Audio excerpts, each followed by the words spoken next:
I've noticed that lately, the builds gaining the most popularity are the magic ones. It's understandable why people choose them. Just think about it. Huge damage potential. And if you're playing with friends, if you have any, you can stay behind them and attack from a safe distance. Seems like a fun experience, right? It certainly is. But how would you react if I told you most mages rely too much on these advantages? I'm sure you wouldn't be too surprised, given how easy it is to find players who think things like, I'm a mage. I'll always stay behind my friends. Why should I waste my HP? I'll just pump all my points into intelligence instead. As a mage, you've probably followed one or more of the following guidelines. Prioritize intelligence. As a mage, your main attribute is intelligence. The higher the stat, the more damage your spells will do. Maintain distance. Mages are powerful from afar. If you're playing with friends, it's best to stay back and attack from a distance. If enemies want to reach you, they'll have to get past your friends' mighty, throbbing meat shields first. Manage FP. Your spells consume FP. Always carry cerulean tear flasks to restore it. Diversify spells. Keep a variety of spells ready for different situations. Single target damage, area of effect, etc.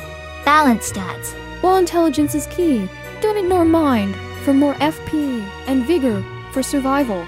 I consider these the basics you should focus on. And if you don't have friends to play with, you might want to add a bit of strength or dexterity to your build. The problem starts when you throw all this advice out the window and ignore the other important stats, pouring everything into just mind and intelligence. This results in what's commonly known as a glass cannon. And if you're one of these glass cannons, let me just say you're not a mage. You're an asshole.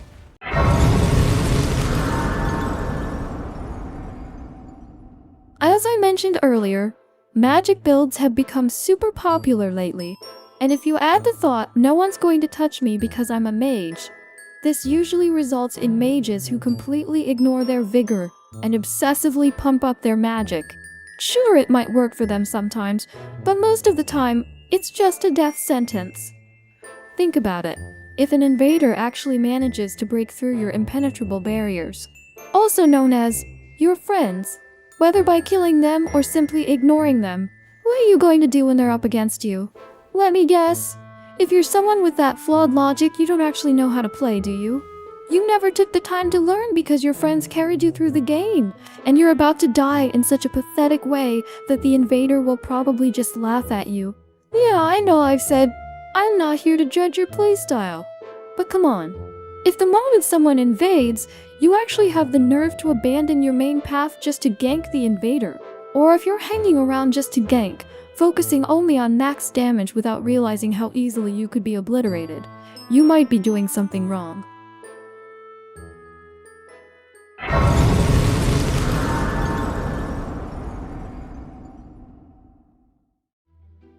This point connects directly with the previous one.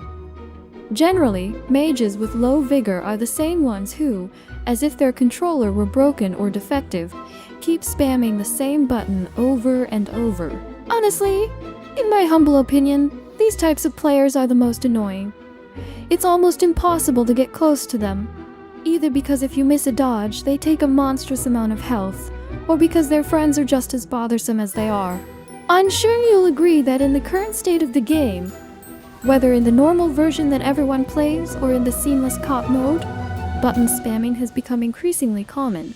Personally, I can't go more than one invasion without seeing someone pressing the same button like a headless chicken. Not to be a buzzkill or anything, but the fact that so many people prefer to go down this path just makes the game feel boring, tiring, and exhausting. Don't get me wrong, I love this game, but it just seems like its player base is sinking further into a pit that's hard to climb out of. And in general, From Software doesn't seem interested in solving the issues with its multiplayer.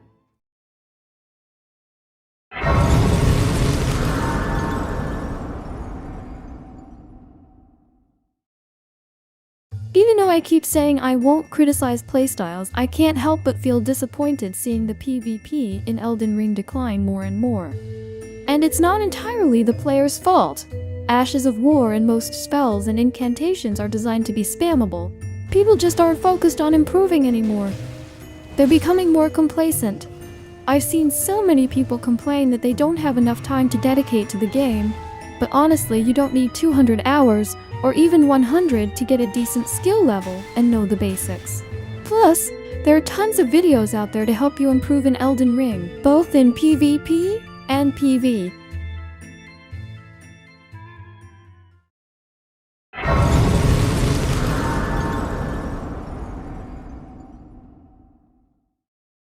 This isn't a video to spread hate.